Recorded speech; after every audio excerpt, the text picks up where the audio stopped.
Welcome back to another episode of Rock Boys Football. To nobody's surprise, Lane Kiffin, the Ole Miss Rebels, are positioning themselves once again to be one of the more aggressive teams in the transfer portal over the next couple of weeks, and they've wasted no time. I mean, you take a look at some of the players that will be coming on campus over the next couple of weeks. We're talking about some of the best players currently in the transfer portal. Want to talk about some of those targets, talk about what they could bring to Ole Miss. And I want to start with this take. I saw it on Twitter. I saw it on some of the message boards. I couldn't disagree more with the sentiment. And there's some people saying, well, here we go. Lane Kiffin once again using the transfer portal only to underperform in the 2020 and in the fall, essentially.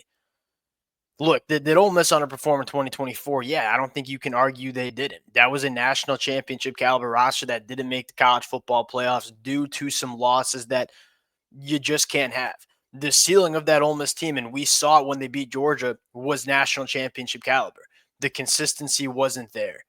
All you can do if you're Lane Kiffin is just try to get another national championship caliber roster together for 2025. You look at teams like Georgia and Alabama, they got national championship caliber rosters every single year.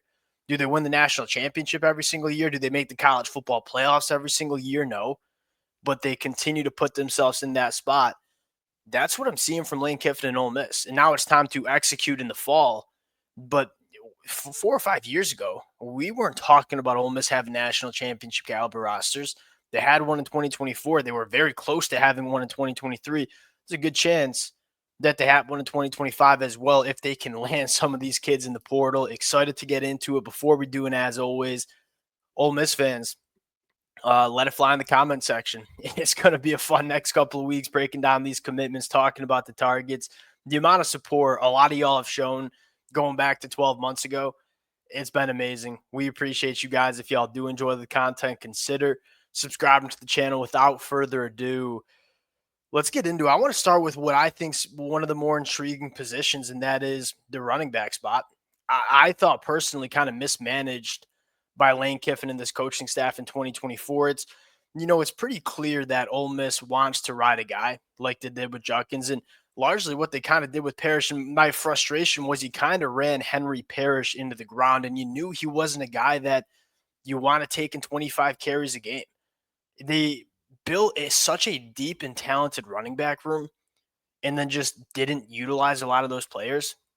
I look at a guy like Ulysses Bentley, who I thought was the best running back on this Ole Miss roster, didn't get nearly enough opportunities to really make an impact on this Ole Miss offense. What I think Lane Kiffin is going to try to do, and what he's historically done with his running backs, is find a guy, ride him. Ahmad Hardy from Louisiana Monroe, that's a guy that I think you can ride for 2025. You look at Ahmad Harvey as a true freshman. Yeah, Louisiana Monroe last year carried for over 1,300 yards, averaged 5.7 yards per carry. Here's the kicker here, 96 missed tackles forced. This kid's a nice blend of everything you want in a running back. I think he has that ability when he gets to the second level to make people miss and hit some of those home run balls. But he's also a guy that at 5'10", 205, low center of gravity, thick lower half, can run between the tackles physically. I don't know if Ole Miss had a running back that checked all those boxes. You look at Henry Parrish, liked what he did in space, not necessarily that running back that was a bruiser between the tackles.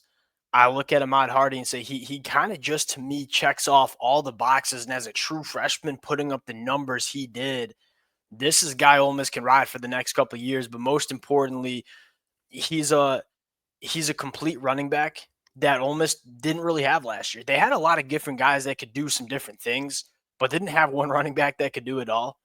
I think Ahmad Hardy can do that. I would love to see him in the Ole Miss offense in 2025. Now, going to the defensive side of the football, you're seeing once again Ole Miss take that approach of, hey, if we want to compete at the highest level of the sport again, which they did in 2024, got to get the line of scrimmage right.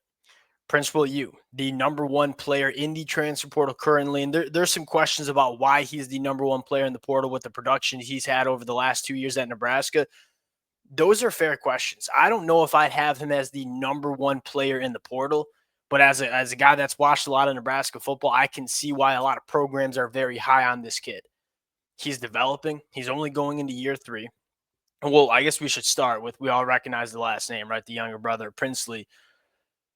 He's got all the traits to being an elite pass rusher at the college football level. And you started to see him kind of take that step in year two at Nebraska. Although the box score does not necessarily reflect an elite edge rusher, the film does. This is a guy that not only was a really good football player in 2024, I think there's a chance he's a very, very good football player in 2025 because he's only getting better. You see some transfer portal additions that are, fifth, sixth year seniors that they kind of just are what they are. Principal U's not. And so why he's the number one player in the portal for 24/7 sports is what happens if he takes another step after the 2024 year. Then you're looking at a really good football player. 100% would add him to this program. Again, do I think he's the best player in the transfer portal? No. Do I think he's a very good football player that has the potential to be one of the best edge rushers in the country? Yeah, I do. And I think that's why 24/7 Sports has him as that number one guy. 17% pass rush win rate at Nebraska last year as a true sophomore. Very, very impressive. Probably only getting better going into 2025. And another guy that's, kind of in a similar conversation, although has not come to fruition yet at the college football level, is former five-star edge rusher, Deshaun Womack from LSU. Principal U's put it together a little bit more than Deshaun Womack, but Deshaun Womack's a guy that you look at him and say that looks like what a body type is you want it to look like on the line of scrimmage in the SEC. And there was a reason he was coming out of high school with a five-star next to his name. The thing with Deshaun Womack is now we're going into year three. You haven't really seen it foster on the football field yet. Can that happen in year three? Yes, certainly can. We see guys break out in year three all the time. That's normally the year, in fact, that you see a lot of line of scrimmage players at the Power 4 level kind of have their breakout year. That's what you'd be betting on. You're not getting an elite football player from the 2024 season, but you might be getting a really good football player in 2025 if he can kind of maximize some of the traits that he had coming out of high school.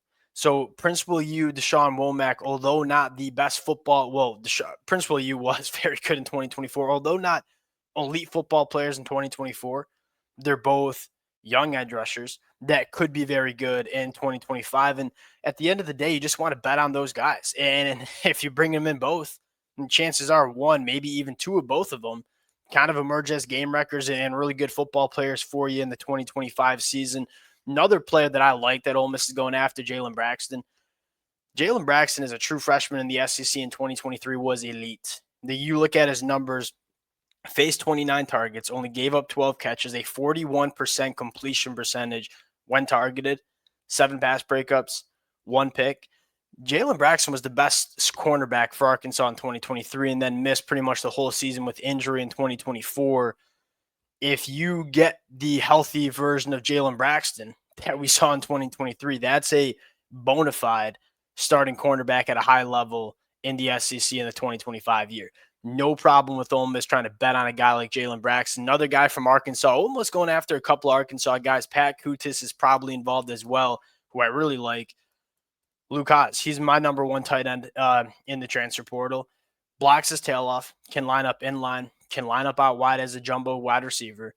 85% completion percentage when targeted. Luke Haas is not going to wow you when he walks into a room, but this guy, when he puts the pads and helmet on, is a very good football player. As a true freshman in 2023, was on his way to having a freshman All-American season by far, and then went down with the season-ending injury. And then in 2024, just wasn't utilized like I thought he should have been. And this is a guy that is a very good tight end and didn't really get many opportunities because Taylor Green only wanted to throw to Andrew Armstrong. This is a guy that you can do anything you want to with at the tight end position. You can line him up in line and have him as a run blocker. You can split him out wide, and he brings elite pass catching capabilities. There's not a lot of tight ends like that. There's some tight ends that are those pass catcher experts, but can't really line up in line and block. Then you have the inline blockers that can't really give you a ton of pass catching juice. Luke Haas gives you the best of both worlds, and that's really that's what you're looking for. There's not many of them. Luke Haas is one of them. Would love to see him at Ole Miss. Last one at the quarterback position. This kid's a blast. He's going into year three. Anthony Calandria started a bunch as a true freshman in 2023. Was this wild card quarterback. I mean, he would make some throws that would make a jaw drop. He'd make some throws that would make you scratch your head. The capability of this kid is very, very high. And then he cleaned it up a little bit as a sophomore. But again, that Virginia offense doesn't have a ton of weapons around you, kind of getting outmatched physically when you play for Virginia. If he can come to Ole Miss, and maybe he doesn't start right away, but if he can kind of develop and play with a little bit more structure, it just seemed like he was out there playing backyard football. If he can play with a little bit more structure, limit the turnover worthy plays, I look at Anthony Calandra and say this kid could be, at the very least, is going to be must-watch TV for Ole Miss. Do I think he'll start for Ole Miss in 2025? No, I actually really do like Austin Simmons, but you probably do want to bring in another quarterback. Anthony Calandra is a guy that even if he's not a starter immediately could come in and win you football games and play at a high level. And if he gets development and kind of puts it all together, I think could be a quarterback that wins at a high level. There's a reason Lane Kiffin is going after a guy like Anthony Calandra. You know Ole Miss is going to attract a quarterback. Anthony Calandra would be a really interesting one. I don't think this is a settle. I think he's lower ranked because he's a little bit of a wild card. But this kid, I think, is very, very fun to watch. We'll see how that kind of plays out. We'll close it down there. It's going to be busy. It's going to be active. We'll continue to update. Again, appreciate you guys rocking with it. If y'all do enjoy the content, consider subscribing to the channel. We'll talk to y'all later. Peace.